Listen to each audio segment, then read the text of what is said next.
All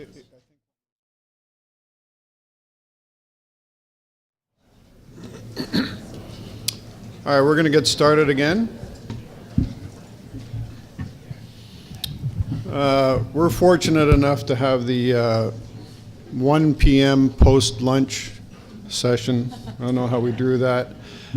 We'll do our best to keep you engaged. Yes, come on up, Mr. Beasley. One of the things we did a couple years ago when we did a day like this, as Joanne was talking about earlier, is we provided information on what all of the acronyms and the groups are up to with respect to we talk about the PEDCC, the PEDG, the Provincial Network, OASIS, CLO, OADD, and I was struck when I was chair of the Provincial Executive Directors Group. I was struck by how many executive directors, new and otherwise, really did not know what a lot of these groups did and how they related to each other and the overall provincial structure. I'm not sure why I was struck by that, because it's not easy necessarily to keep straight. And especially for those executive directors who aren't terribly involved in provincial activities, they wouldn't necessarily know the structure or what the current issues were that any of those groups are working on and how they sort of coordinated activity and so forth. So this, what we're wanting to do this afternoon, and I'm joined by Michelle Marshall, Dave Ferguson, and Chris Beasley, is to first of all give an overview of what all of these groups are, how they relate to each other, who participates on each of these groups, how often they meet, what they're working on, and then Michelle, Dave, and Chris will help me sort of fill in the blanks in terms of specifically some of the issues that OASIS is working on, the provincial network, some of the front burner things, what we anticipate going forward, and we really would at that time as well like to draw in comments and questions from all of you. So we'll start with just some basics, and if these are things that you know, then bear with me. But again, there are many people that I've run into and others on the coordinating committee that really aren't completely aware of all of these groups. So we want to give you an overview on those.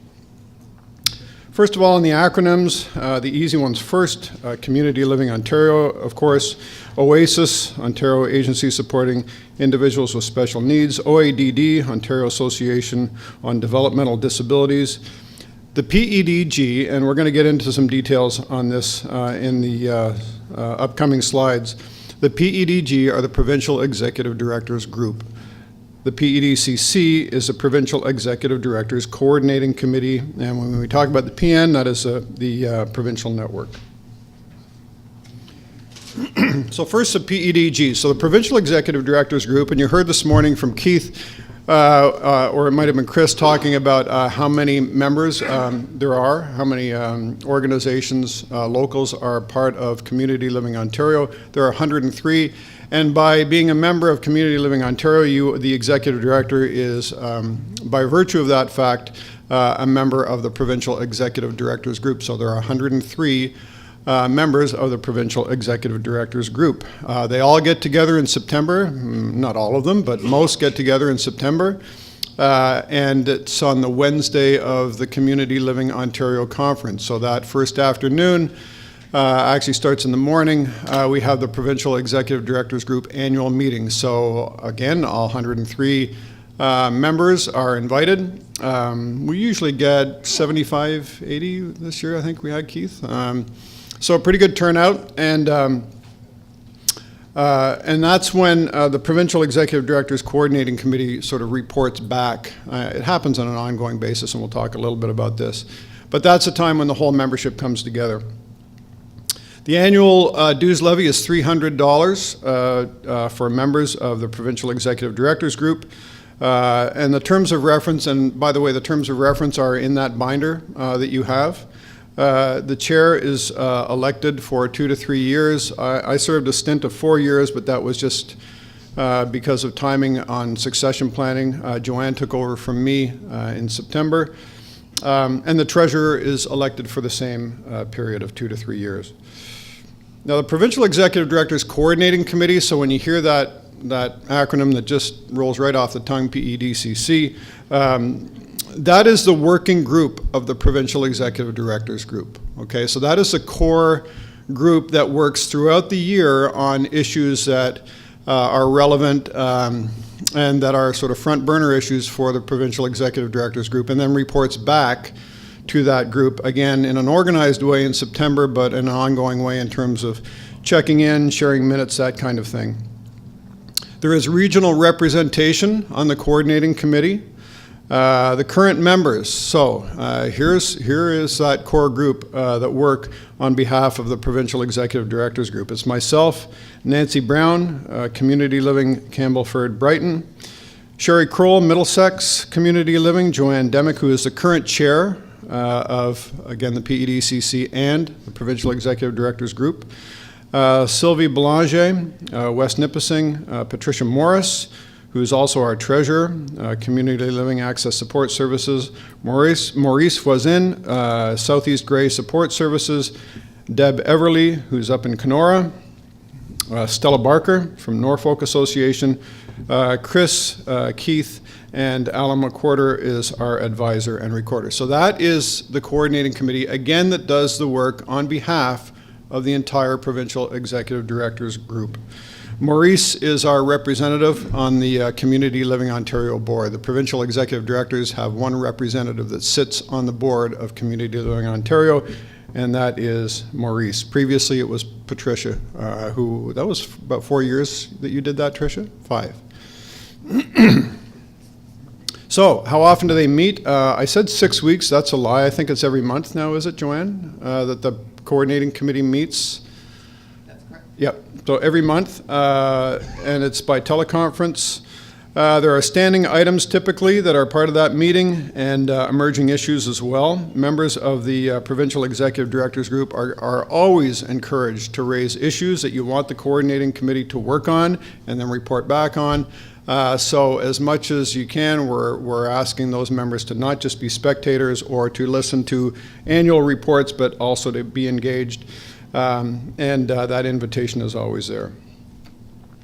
So the strategic approach of the coordinating committee, we support the work of Community Living Ontario, identify and address issues of concern, and advocate for action and resolution. And an example of that is the coordinating committee has been working on the whole issue of outside paid resources, private operators, and the growth of that part of the system. I won't get into the weeds too much, but just the concern generally with private operators emerging, not just in residential, but in day supports, particularly with the individualized funding, and how that is, the effect that that's having in terms of quality of services, people being displaced from their communities, being placed in OPRs, and some of the other economic considerations that are part of that. We organize and facilitate workshops and conferences like this. We have a steering committee that's been in place really since 2013. It's the Inspired by Our Grassroots Steering Committee, chaired by Sherry Kroll. We produced a document in 2013 that was shared and has since been updated, and it is included as well in your binder. It is the Inspiring Opportunities, Sustained Conversations document. And we're not going to get into the details of that too much unless you want to. There was a report given at the last Provincial Executive Directors Group meeting in September that talked about the strategic directions and the priorities for that group, some of the things that we're working on. You'll notice that the update document on those strategic goals is also part of the binder that you have. 4 major themes that are documented in that paper. And the work of that committee include family engagement, community stewardship, and duty to improve quality of life. The second is preventive services and investing in growing children into successful adults. The third is duty to maintain the integrity of people's homes and strategies for quality improvement and accreditation. And the last is fiscal transparency, safeguarding system capabilities, administrative and program innovation. Again, those are part of the package that you have, and at any time, if you want an update on those, certainly Sherry is the one to connect with, but anybody else who is on that steering committee. So how do we communicate as a coordinating committee back to the larger membership, the Provincial Executive Directors Group, the 103 members? Well, we share the meeting minutes, of the Provincial Executive Directors Coordinating Committee. Again, that happens monthly. Those meetings are shared by Joanne, word by me back to the membership. So you can see the discussions we're having, the things that we're working on. Provincial network meetings are also distributed, so we'll talk about the provincial network in just a minute. The annual report and the financial statements go back to the Provincial Executive Directors Group, and that happens again in September when the whole group comes back together. The annual report is also part of the binder that you have. Input is solicited on specific issues from the membership. Sometimes we will send out an invitation to participate or some news on current issues and ask people to sort of chime in on those. Those include things like QAM, workforce stability funding, the performance measurement framework. We were quite involved in that. And so that's the Provincial Executive Directors Group. That's the Provincial Executive Directors Coordinating Committee. Again, that's the structure, and that's how they relate to each other, reporting back to the larger group. Any questions on those groups or how they're constituted? Okay, the provincial network. So when you hear references to the provincial network, that consists of representation from the developmental services constituencies in Ontario, including, I'm not going to read them all out. When I go through who actually sits on that network, you will see who they are there to represent. I had been on the provincial network. I now sit as an alternate when Joanne can't make it. So the chair of the Provincial Executive Directors Group and Coordinating Committee sit on the provincial network, representing as one of 3 members, Community Living Ontario.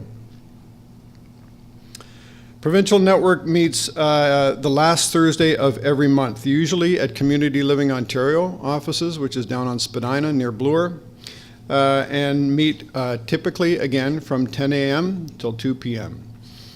It's I think more times than not you have the ministry attending that, and they don't attend the whole meeting. Again, typically it's from 10:30 until noon. Often it's Christine Kipfer, could be Rupert Gordon, could be others. It's often issue specific, and the involvement is usually to discuss a particular item that either they are introducing or that they want some consultation feedback on, or that is sort of an ongoing dialogue that they want to engage with the provincial network. Our sense is that the ministry is usually quite willing and eager to be linked in with the network, because for them it's kind of one-stop shopping. All of the constituencies, I think all of the constituencies are there at the network table, so it's their way of sort of checking in with the entire developmental services system to a certain extent, obviously. There are some limitations, but that is their way to engage with the DS sector on a monthly basis and talk about issues of concern. So who's on the provincial network? Chris Beasley's on the provincial network representing Community Living Ontario. Gord Kyle as well, Community Living Ontario. Joanne Demick as the chair of the Provincial Executive Directors Coordinating Committee. These are all in the terms of reference, by the way, in terms of who the representation on the network. Janet Noel Annable, who is the past chair and is with Christian Horizons. Eugene Versteeg, who's also with Christian Horizons. Michelle, who is the chair of the Communications Committee. Joe Prasad, who is with OADD. Again, keep in mind, these are the representations, and it's constituted as part of the terms of reference for the provincial network. So, for example, OADD has 2 representatives on the provincial network. That's clear, and it's dictated through the terms of reference. Brad Saunders with Oasis. Gary Dow with OADD as well. Bridget Fitzpatrick, Great Lakes Society. And for those who might not know what the Great Lakes Society is, and I'll ask others to chime in on this as well if I get it wrong, but my understanding is that that's the old Schedule II facilities that, Donna, you might, is that? That's what it's some of them. Some of them, okay. But I think that was sort of the core, it's Rigel, no? We were Schedule II. Okay. So, Sunbeam, Anguinata, okay, yep. But they have representation on the network as well. Dave Ferguson from Oasis, Don Walker, Faith and Culture, Steve Finley, who is the chair of the Provincial Network HR Committee, Wade Durling, who is a current chair of the Provincial Network, took over from Janet earlier this year. I think it was in February. Elaine Fournier, Community Networks of Specialized Care. And then the committees of and the standing items of the provincial network. That should actually say the standing committees, I believe, of the network. The HR committee, the DS Developmental Services, HR Strategy, which has been in place for over a decade now.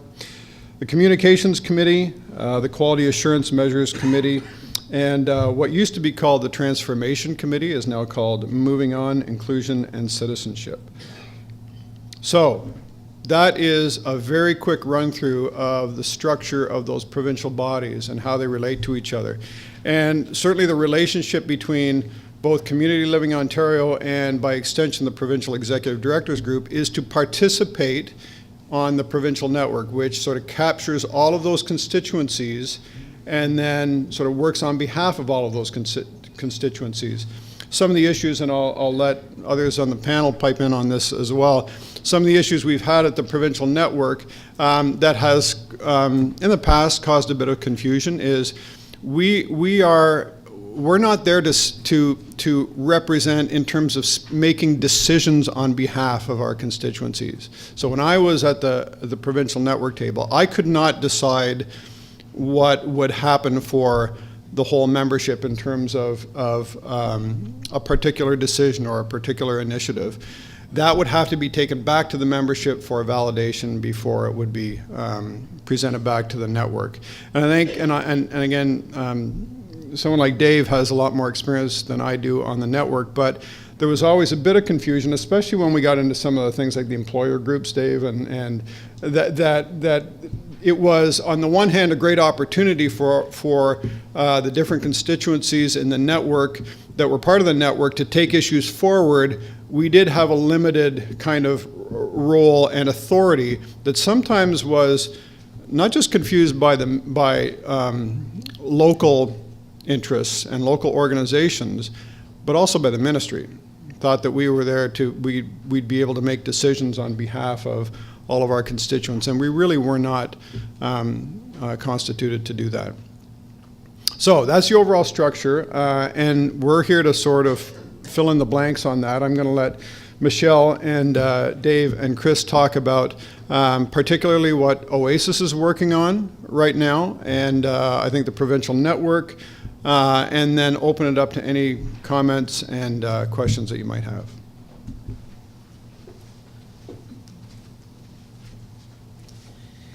So good afternoon, everyone, and thank you for allowing Oasis to come in and speak to this. And certainly, as Peter has stated, the challenge really has been for the sector is for us to gain ground in our conversations, largely with government, and inform and influence. And for so long, it was very, very difficult for us to do that because people all had different demands or asks or different challenges or priorities. And through the provincial network, it became really important that we came together, that as we were looking at creating a common message, that we took those things into consideration to have a perspective and a respect for a position, still with at the same time allowing the various different groups to go forward with their own priorities, but in a consistent way from a common priority of the day. So at Oasis, our board is comprised of volunteers and executive directors from the sector. The volunteers would be board members from our member agencies. We have currently over 190 agencies. I think we're up to 192, 193 agencies currently who are part of our membership. And through Oasis, we largely, as our name suggests, are representative of and assisting organizations and agencies to carry out the work on behalf of families and, of course, the people that we're all here for. We have various different structures and that we are able to carry out that work. So we have 4 specific committees. One would be our labor relations that Dave will speak to, that he's co-chair of, or chair of. And then we have our sensory partners, as well as our pay equity committee. And I didn't bring my notes up, so. I want to make sure I'm not missing. Yes, and the communications. So through those groups, we make sure that we consult with our membership. We often will do that in forum type situations. We also do that through surveys. We try not to do a lot through surveys. We recognize that people are inundated through emails. So we really do want to do that through more informal interactions and through group opportunities where we all can feed into a notion. So currently, and then Dave and I, we can probably talk on that. As you know, I don't think that OASIS is any different than a lot of the provincial groups right now, where we're really trying to grapple with what are the priorities under the new government. And I'm sure you've heard that earlier today, and you'll continue to hear that over the next few days if you're continuing on here, is that this new government is very different. We're now at a time where previously we have worked so hard in streamlining our communication strategies, our messages, and we've done very, very good job of educating people to what we have and what our challenges are. We now have in front of us a new government who really doesn't understand who we are. And going back to some of the conversations earlier and to Donna's points, and I believe it was James too, that we need to really get back to grassroots. And this is where we really have to turn and support through the provincial groups, the local communities with education and information, because you will largely, the most important thing, and as I stated earlier this morning, the most important thing that will happen over the next little while is building those relationships with your local MPPs and your other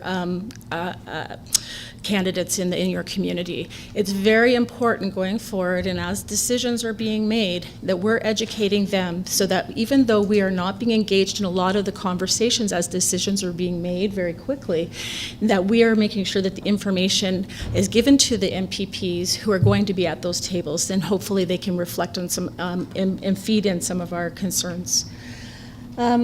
Getting back more to the OASIS part of things, and through our committees, what we try to do is we draw on and we recognize that building capacity within organizations is very, very important.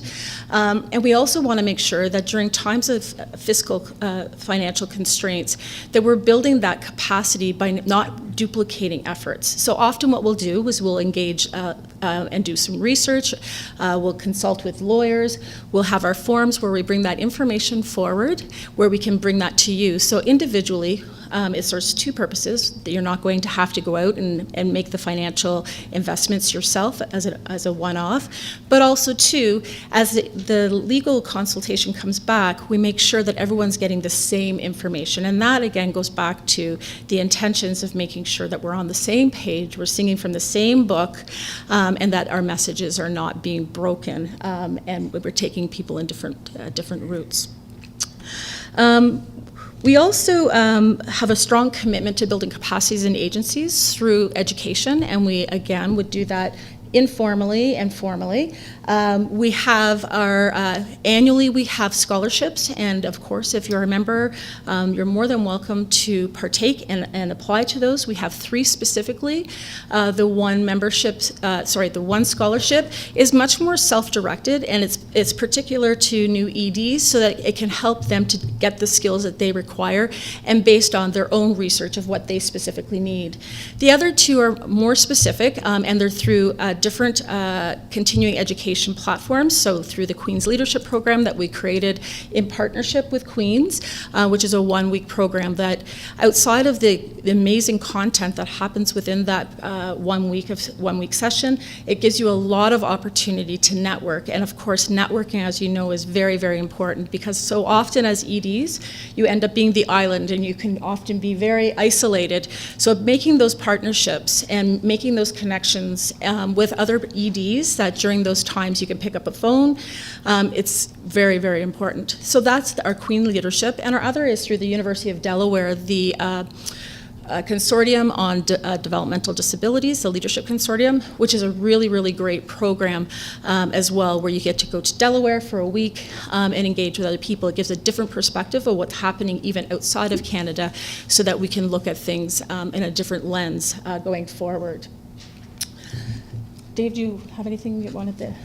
I don't want to be the only one up here talking, so I haven't touched on these. Okay, thanks. And As Michelle said, thank you for the opportunity to join you this afternoon. I certainly appreciate the time. A couple of things, I'm just going to go back over one item that we missed because it's a relatively recent committee that's been created at Oasis, is a housing committee. And so it's focused on the $40 billion coming out of the feds for the housing initiative across the country. So that's being led by Brian Keshen from RENA. So watch for information for that and that activity.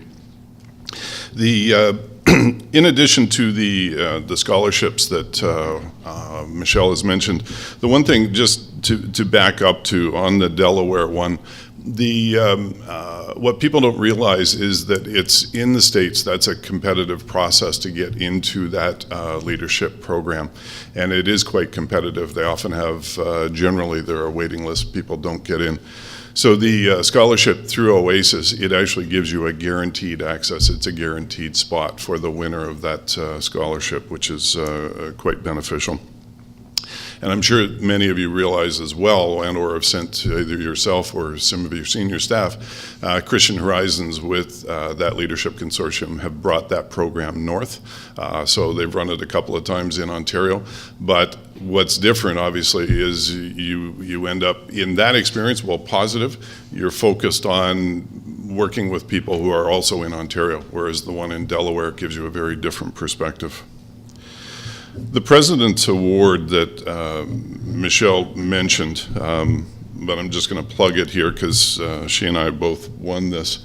I used mine to go to a conference in Australia about 1.5 years ago. It's been used for a respite conference in Scotland. You went to... Oh, you did Delaware, sorry. So as Michelle mentioned, it's self-directed. It's up to $5,000.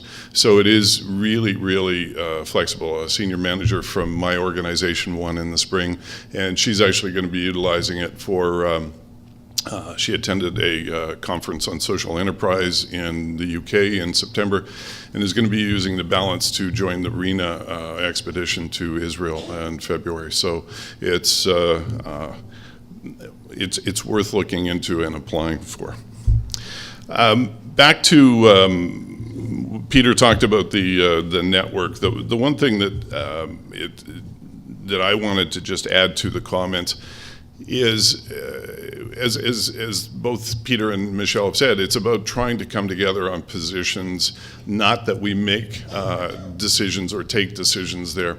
And it actually has led to, well, the ministry certainly look at it as a one-stop shop. It actually has led to a lot of frustration for them because they come to that and they think that if they speak to us, and I refer to it as drive-by consultations, they're there for about 15 minutes and then they go away and they say, well, we consulted with the sector. And we have really worked hard to say, no, you didn't. That's, not legitimate consultation. You need to back up here. The Quam group and others, where we've actually had to push them to say, if you really want legitimate input and consultation with us, then create a working committee. The compliance has been really effective, performance measurement. So they've responded, but it's not they've responded well at times, but it's not their tendency. And I would also say that part of what I'm seeing and witnessing, and I'm sure some of you will be as well, at the senior levels, the ministry with the new government are repositioning around their relationships with us. The ADM, who we had seen quite regularly until June, or until May. What event happened then? We haven't seen him for months. He's still reachable by certain organizations. Some of us were talking earlier. The minister hasn't been out, so it's part of the transition, but that's a big part of what Oasis and the network and others are talking about, of how do we interact and how do we approach this new government. So just, I'm going to plug the Labor Relations Committee a little bit. I know many of you will be staying and joining us tomorrow, and we're very pleased with that. We've had a very successful track record of hosting sessions generally once a year. We try and bring experts on a variety of topics to you at a reasonable rate.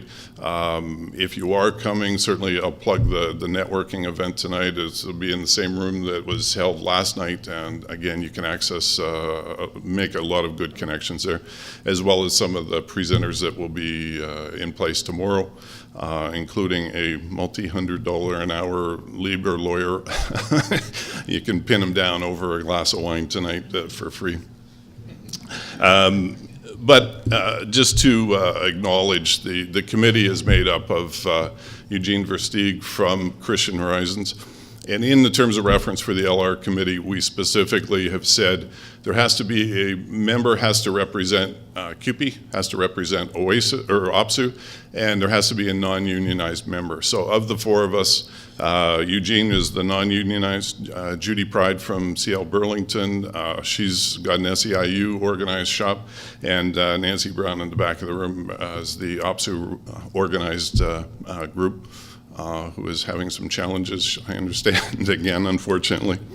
But it's been a really effective and productive committee over the years, and we're very pleased and hope to see many of you tomorrow and tonight.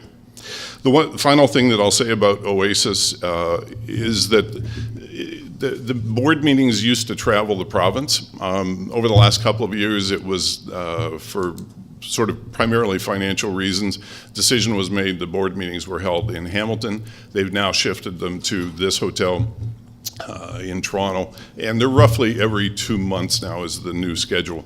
But pay attention to that, look for that, because as an OASIS member, you are welcome to attend the board meetings. You're welcome to raise topics that the board would like to discuss or should discuss, and have opportunity to interact with the board members and participate in the meetings. And I understand from Chris, there's a pop quiz at the end of the session in terms of the details. So I'll turn it over now to Chris. Or I don't have anything specific to say, but I want to answer the questions. Sure. okay. So we wanted to give some space. Just wanted to give some space and openness for people to ask some questions of the panel. We have people from different organizations here and sort of new and experienced leaders in the room. So maybe there's some issues, questions, clarity you want to seek from people up at the front here that help you in your leadership role with your organization. So I just wanted to open this up for some people that might have some questions for folks up here. Yep. Here, let me give you the mic. So. Hi, Dave. My savior, my first collective agreement. It's up here. I had a question about the education and the leadership development. I have heard some things, but I just wanted to know if it's still continuing.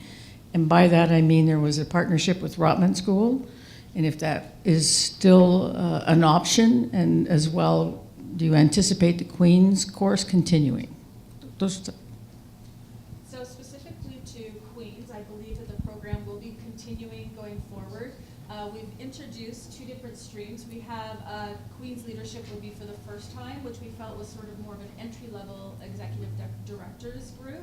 And then we have introduced the second level, which would be for more experienced, more experienced executive directors or and people that can build on their first time to the course. As far as the Rotman program, that was largely a ministry driven and funded event.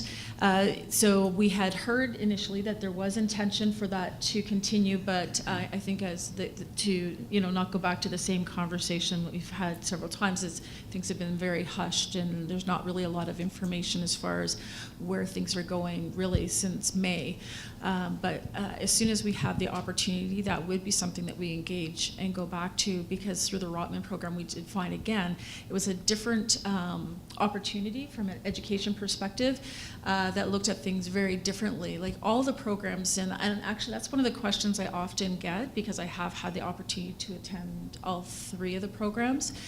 So the Delaware program that actually runs out of Delaware, it really looks at the services and looking at moving away from agency-based type supports and services to more of a self-directed from an advocacy perspective, and also through the lens of how the business models run in the U.S.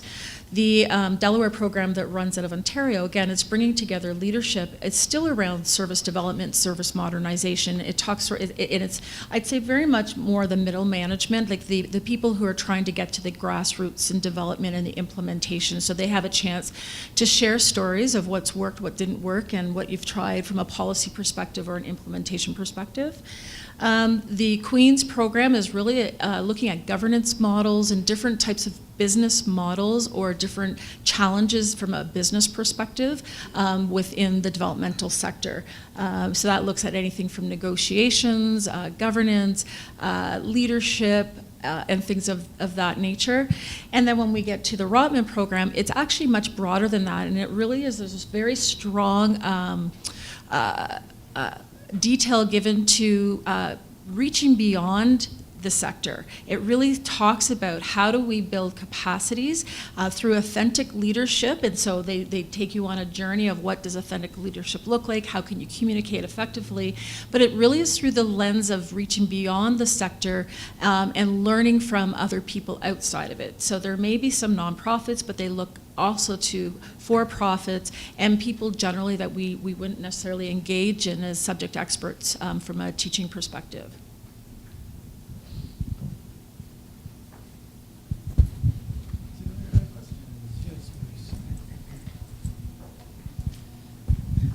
Could you comment at all about the sense of centralized bargaining for the sector, if that's a push from the ministry, or have things changed in the last 6 months as far as that goes? And then the second piece to that is there any acknowledgement on behalf of the government that the stabilization money that was sent out this past year has suddenly turned from annualized funding to fiscal funding?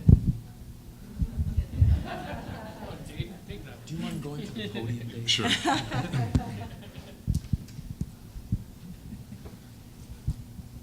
think this is for protection.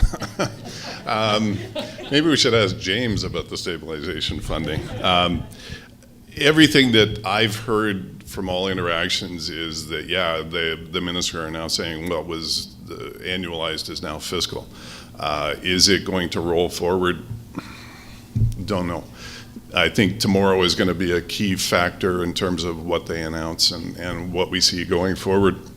But going back to your first question, Maurice, it obviously dovetails with bargaining.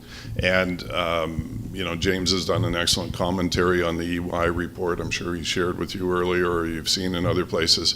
The fact that they've specifically stated and talked about coordinated bargaining in that report, as you know, tomorrow it's one of the topics that we're going to be discussing. And for those of you who weren't around or aren't going to be able to be there tomorrow, we raised the topic. We had two presentation from an associate deputy minister and one of the directors from the Center for Public Sector Compensation and Labor Relations, whatever the right term is, from Treasury Secretariat Board a year ago, and at one of our LR sessions. And to be quite candid, their presentation went much, much farther than any of us expected or anticipated. And by us, I mean those of us on the committee, like we were caught by surprise. And one of the messages tomorrow is going to be, that said, people in the room said to us later, wow, where did that come from? And that was really surprising, but you know what? It kind of makes sense. Maybe we need to think about this some more and talk about this some more. So going back 12 months, that was some of the impetus to it.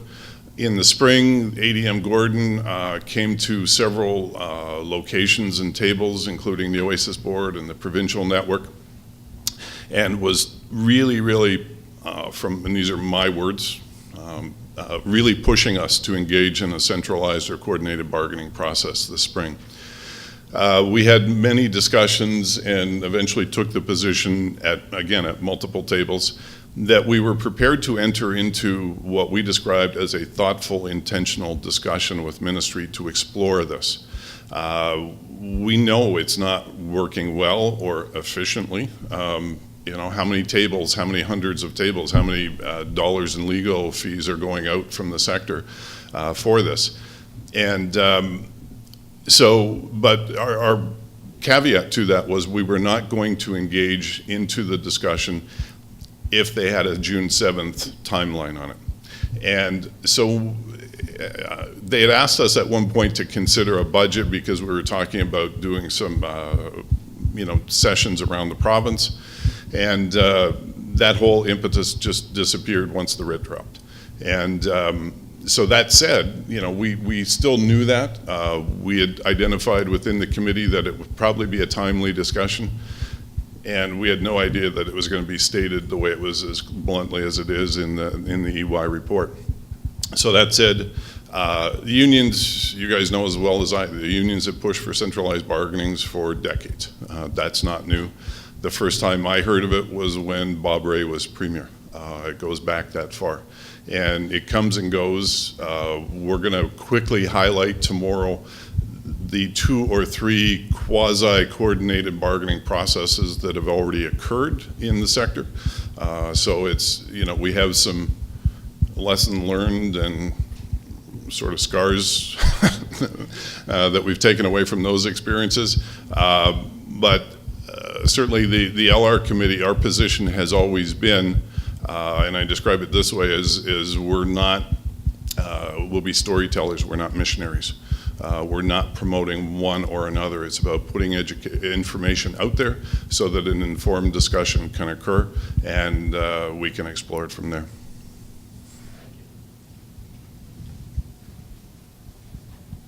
Other questions from folks? You have people here from OASIS, Provincial Network, PED. You want any questions to your Provincial Executive Directors Group about activities or?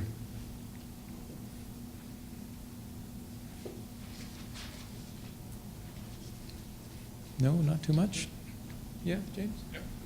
Thank you. So just probably the newest addition to this room, can you explain very clearly the difference between the provincial network and OASIS and kind of the policy function of CLO? Stupid question, I know, but here I am asking it anyway. Thank you. Yeah, sure. Since your mic's there, Ron wants you to go to the front desk so that. Oh, okay, gotcha. No, that's a good question. So the provincial network is the table at which there are a number of representative groups. Okay, so when Peter put up there, there was OADD and Faith and Toronto Base and CLO and OASIS and all those groups who come to the table to talk about issues of mutual importance and coming together on common ground and common messaging where we think we can bring issues forward to government. So that's kind of that place and that function. Your other question, OASIS versus what they do versus, say, what we do or PEDCC does. Right, so Doug actually explained it really well earlier this morning when he said the two sides of the coin. So where we were talking about this morning, the focus on social justice and human rights and support of family and individuals and rights of citizenship and through supported decision making and family engagement, all that stuff we talked about this morning. PEDCC will focus on that side of the coin when they're addressing issues of how do we as support organizations think about and act on those kinds of things. The other side of the coin, OASIS has a really good handle on, and I think as you can see here, or as I always say, if you are in If you are a support organization, you are in the business of supporting people and families, then you need to be part of Oasis for the conversations, the resources, the expertise that they bring to bear on those issues. And maybe to extend the analogy a little bit, you have two sides of the same coin. So where one focuses on one aspect and the other, it is still the same coin. And so that's how the two versus the going up to the provincial network sort of work. Is that kind of cover? You want to just go on? I think for so long it was seen as competitive, and I think what I would like to stress is that it's that they are. I lost my word now. They complement each other, because you need to be able, if we really want to support families and people well, we need to always have the perspective that they're driving the decisions we're making and how and that we're taking the information from them. But from a business model, when we respond to providing services, we rely on those sort of insights, but we have to also look through the lens of how we can do that in a sustainable way so that we can continue to be there. So I think that's the most important thing, that so often and for so long it was really seen as competitive, and that has never been the intention. And I really believe that the provincial network in that form has allowed the conversations to be more fluid and to happen on a more regular basis, that as we move forward, because of what happens, we all get into our own offices and we have the best intentions and we put our heads down and start working, but without looking up and attending sort of these provincial opportunities on a monthly basis to have the conversations about what we're working on, we can very much end in two different places if we don't do that. So I think it's really great, and they all definitely have different priorities as far as they all address the priorities in a different manner from a different lens.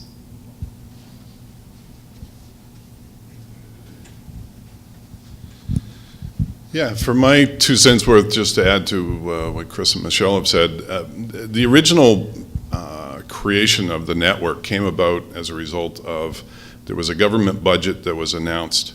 One provincial group came out with, this is awful, the sky is falling, and a different provincial group came out with, this is great news. And we looked really stupid as a sector. And it was actually Agnes Samler, who was CEO of CL Toronto, who said, we look stupid and we need to try and move on. And so the network is that place where those discussions can happen. It's understood, it's not about agreement there. In many cases, there is agreement and consensus, but you can agree to disagree, and you go back and we're representing the respective groups. But at least the conversation is happening at a central point, so that we all can then go back to our respective groups and share that information, which didn't happen historically. Yeah, thanks, Jane. That's a good question. Peter? I just want to expand a little bit on what Dave just said as well. And I would say that in the 4 years that I served on the provincial network as a representative of the provincial EDs and now serve as alternate, there's much more agreement among the constituencies than disagreement. And then just to sort of bring to life a little bit what those meetings kind of look like. And I really enjoyed attending provincial network. And one of the reasons I like to attend them is because the level of agreement was fairly high among the constituencies, and where there was disagreement, as Dave says, we'd have really healthy discussions about that, and typically land it in a spot that was okay. Particularly when the ministry would attend parts of those meetings. We were careful to have certain discussions when they weren't there, and then discussions when they were there. And just to give you a bit of a flavor as well, one of the things I really liked about the provincial network is that we have very, very candid discussions in those meetings. Very candid, very respectful, but we don't sugarcoat a lot of stuff. We meet stuff head on, particularly with the ministry. And again, very respectful. There's no pounding of the table or anything like that, but very clear messages that go back and forth. Dave alluded to the drive-by consultations. We raise that with them and have those discussions. My sense is that they appreciate that too. Don't beat around the bush. And so that is a table that, with all those constituencies like OASIS and the PEDG and CLO and OADD and all the others that we listed, that is really a very productive space within which to have discussions and then try to then, as Dave says, take it back to our own constituencies for soliciting further information, sharing that information back at the table again. But yeah, those are meetings that I quite liked because they were very candid.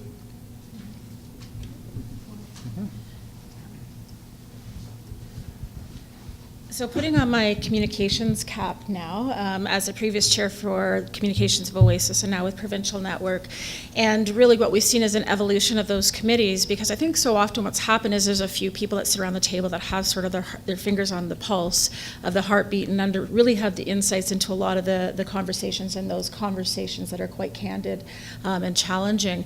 But the problem was really making sure that all the EDs had that. So I believe that all of the different groups now have looked at how do we develop our communication strategy to get the information out. So it's only as good as the people receiving and reviewing too. So there's only so much you can do to communicate and inform people.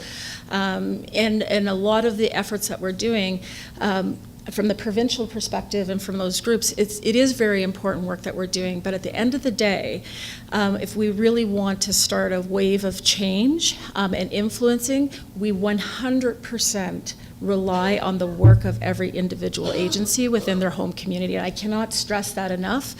It gets back to the whole grassroots. For so long, as large provincial organizations, we've tried to develop communication strategies and messages. And as you know, we're a room full of very passionate people with all different perspectives, and we have different communities and different challenges and things in front of us.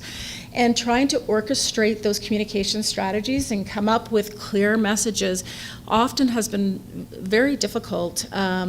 To have people move it forward in a coordinated and a collaborative way.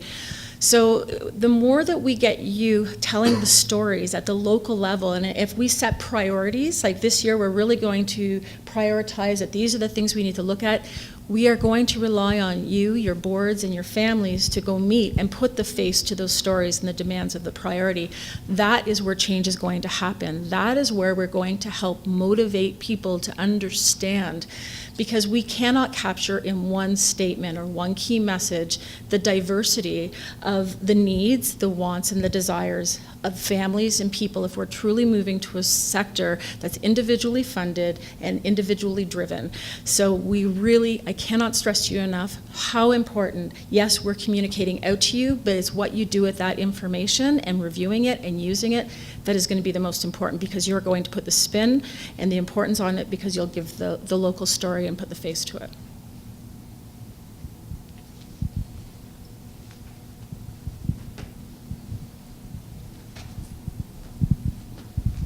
Michelle, you sort of answered part of my question, but the other part is, in addition to the very obvious issues that are brought forward, how are agencies, local agencies, what is the process that they would use to bring issues forward that you would determine, is there surveys, is it just informal? So I can't speak on behalf of all the different groups. I think the different groups have different ways. You've, of course, you're at CLO today, and you've heard about the different ED groups. There's different family groups. So there's many different ways.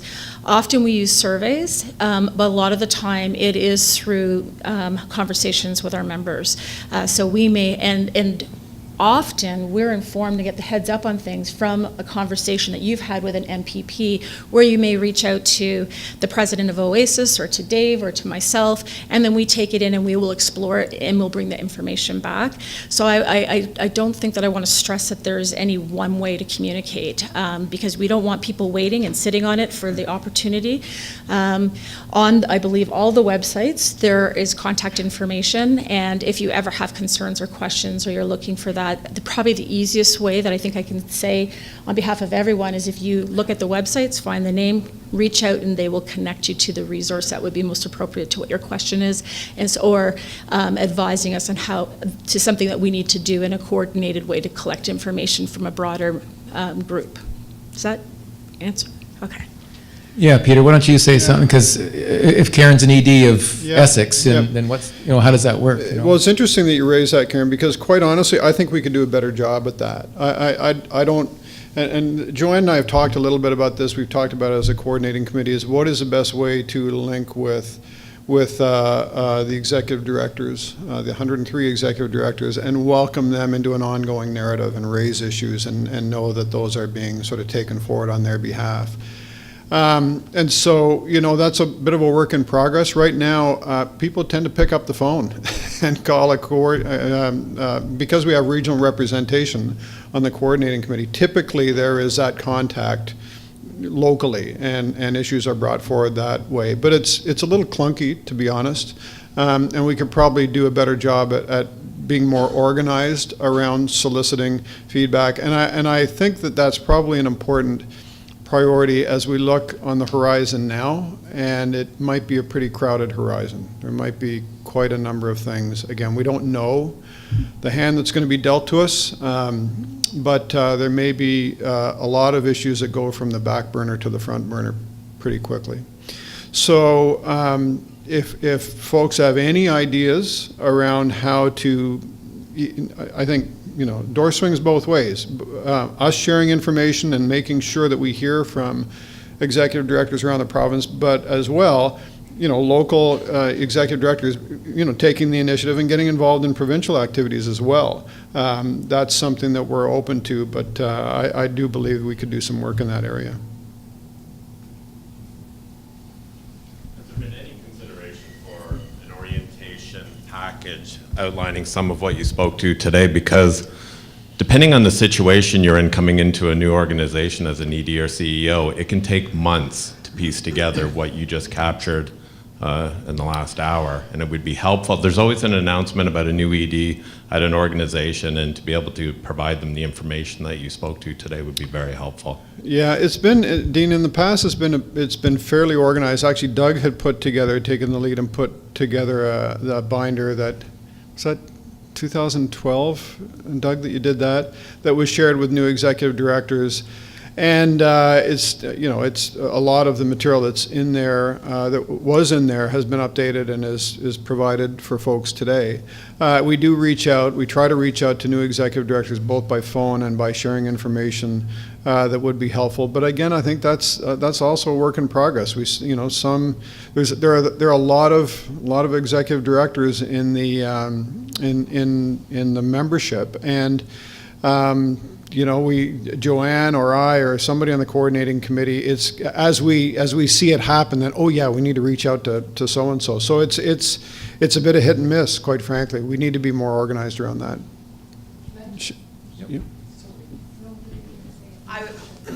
I was just going to say, the videotaping that we're doing today, we're hoping to create modules, maybe 10 minutes, so the information you are hearing presented will be available on the CLO website through a link for EDs to go in, and we're hoping to develop more resources and post them there. And again, the videotapes would be great for board education to show during a board meeting and then have conversations with your board. And we're going to talk a little bit later about a mentorship that we're trying to organize and develop. So, and it will be based on specific areas of expertise. So if you want to find out more information about accreditation, there would be certain EDs that you could connect with who have developed that expertise.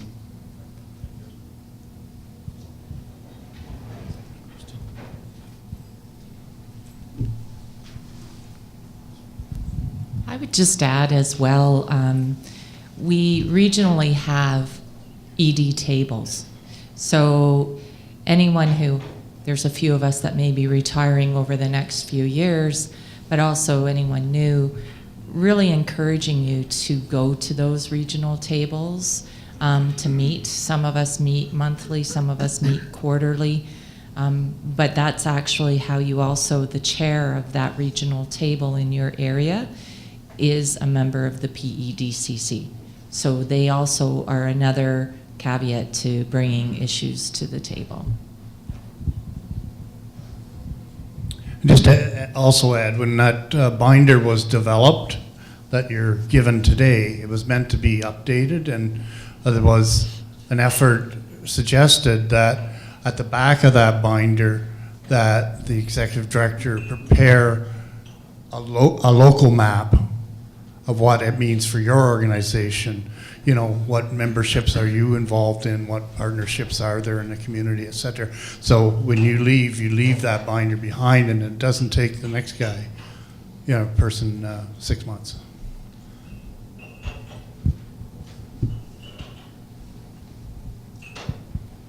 Hi, I've been a new ED since July 2017, so I really appreciate this session.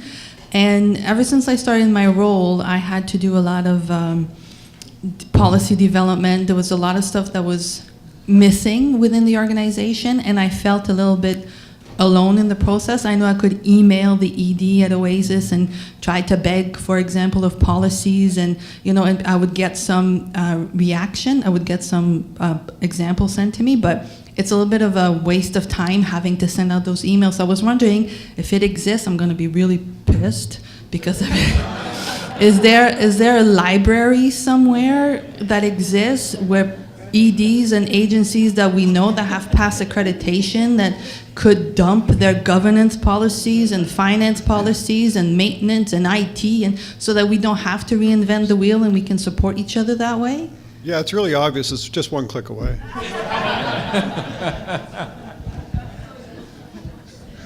It should probably be Michelle up here as the communications person, but and I'm going to qualify my comments by saying I haven't looked for a long time. Oasis did have a website, and you listed your policies there. It was funded by whichever part of the government a long time ago.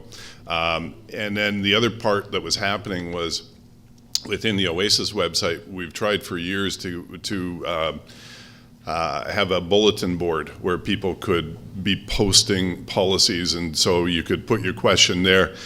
That really has not worked well. So people default to like you're doing, which you send it out across the listserv and hope you get some responses.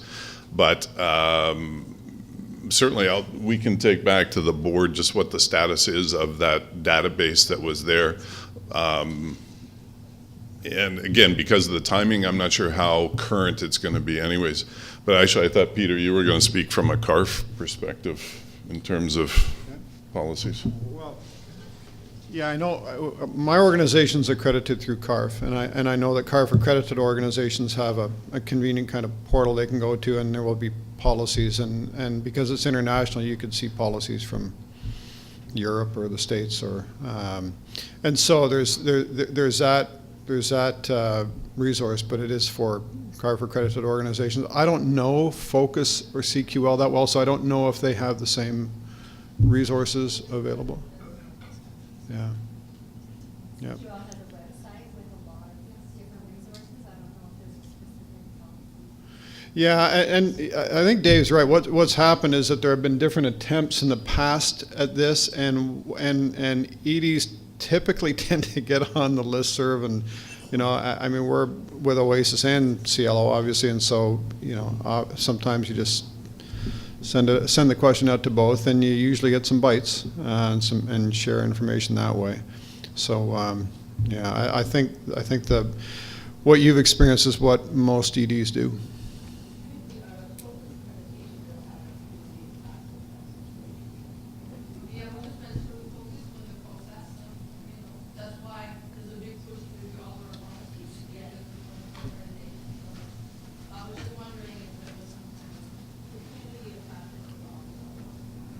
So, yeah, Dave? Just one other comment. One of the things that is my organization, when we've gone through compliance, we've asked the compliance team for the ministry to generate a database with policies that they like, right, as examples. So far, that's been rejected as an idea, but as the network, perhaps we can take that back and perhaps try and push it, because again, it's well, maybe it'll be more efficient. Maybe it'll be listened to this time. So a partial answer anyway, like there's something there. Are there other questions people have, new people new to the role or aspiring leaders that want to bring some question forward to the panel members about the role of the organizations or the issues that they're dealing with right now? Not to miss this opportunity. Yeah, Joanne?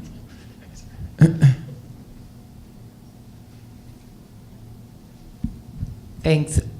Michelle, I don't want to put you on the spot, but this, just in terms of communications, this is a new government, and when executive directors or agencies want to meet with their MPPs, is there a different approach? Is there a different means of communications that we should be aware of when bringing our issues forward to this new government, which may have been very different from how we communicated with the past government? Well, I think the most important thing, as I stated before, is that this new government, we have a lot of new people in there that aren't educated. And that I think that what I need to stress right now is the first meetings we have, and James and I were talking about this earlier, the first conversations that you're having with these new individuals should not be an ask. It should be building the relationship, right? They need to understand who you are and what you provide and the value of that, because when you make the ask, you have a better chance then of having them be responsive to that. So what I would stress to new EDs and to their boards is that go to these meetings, set the meetings, but what you want to also do is engage them. One of the things we've learned through working with different public relations companies as a priority is ask, what is your priority and how can I help you achieve it? Because it's a different way, right? And a lot of what we've tried to do from a community agency's perspective is not have the hand out, but the hand up. How do we build and support our community to be stronger? And I think we really need to demonstrate that in our conversations by not always just asking, but offering. So right now, under the new government, again, I'll stress the most important thing is the get the meetings, have the relationships, find out what their priorities are. Again, because even when we come up with the different conversations and key messages, you've heard us say that the different groups have different ways of interpreting or how they'll go forward. The same will be in your own community. And if you know that your MPP, that their own personal priority is that they're engaging in everything that has to do with aging and the issues around aging, when we create that priority, that's a community, a sector-wide push, you can use the priorities of your local MPPs to adjust your message based on where they're at. So it's very important to have those kind of conversations, understand what they're, what's keeping them up at night. How can I help you with that? I wish I could give you more directions around the key messages right now, but we're sort of in a holding pattern because it's very difficult. I think what you'll hear tomorrow in the presentation and the analysis of the Ernst Young report is that we have to change our conversations, right? We have a new government who's very much talking about efficiencies, cuts, no loss of jobs, but certainly doing things very, very differently. And if you look at the last communications strategy that we had leading up to the last budget, it was around the conversation that agencies are in crisis. We need to have some support for sustainability around pay equity, around the Bill 148. That is not going to be heard. If we continue that type of conversation with this new government, it will be dead in the water. Right? So that is, again, why a grassroots, helping them understand about, because they're for the people, right? They're the government for the people. We have to really have that grassroots engagement of sharing information and educating them and building those relationships, because this is a really important time for them, their first 90 days, right? They want to be successful, and if you can be the vehicle to help them be successful, and I see Chris from behind here, so I'll step down. This is a very, very important time to do that. So I'll cut it off now. Yeah. What she said. No, that was absolutely what Michelle is saying is absolutely true and relevant. I would reiterate, for the people, effective, efficient, sustainable. That's the government's mantra. So, but I think there's some opportunity then to talk about the people and who the people are, and what is our history and our track record of being effective, and to define on our terms what efficiency looks like, and to also define what sustainability looks like. Because as I say to people, zero is very easily sustainable. So let's talk about sustainability of support, sustainability of effectiveness, sustainability for people. And I think if we in those meet and greets, absolutely agree with what Michelle is saying and find out what buttons they're looking to be pushed and where their priorities lie, where do they live, what's their history, what's, we in the broader context. I'm also talking about opposition MPs, right? This isn't strictly a government issue, but it is around how to keep the government accountable, and that's where the opposition comes in. So it's very important to also, just because you don't have necessarily all PCs in your particular area, meet with the NDP, meet with the Liberals, like you get that relationship going, get those conversations started. And I think as Rick pointed out this morning, excuse me, the idea of bringing volunteers to that conversation is really important. Volunteers from your board, volunteers from your committee, and especially lived experience. If you can bring family and individual experience to that conversation to give that story of, that face of, then that's ultimately way more effective than someone like myself, a talking head who's going to be there and saying, well, you're paid to do that. No, get the volunteers, get the people who live it on the ground. And if to the extent you can coordinate and make that happen, that's going to do us all a world of good, because meaning Provincial Network, Oasis, CLO, all our organizations, our individual capacity is very limited relative to what all of us on the ground can do together. So just some things to keep in mind there. Is there another question that somebody wants to raise, hasn't raised yet, just kind of on the tip of your tongue, but still holding back for these folks?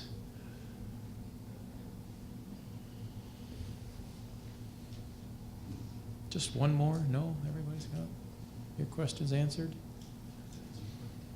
Okay, I think what we'll do right now then, we were going to break at 2:15, so let's break at 2:15, and we'll come back in half an hour for our next session and continue then. Okay, thanks.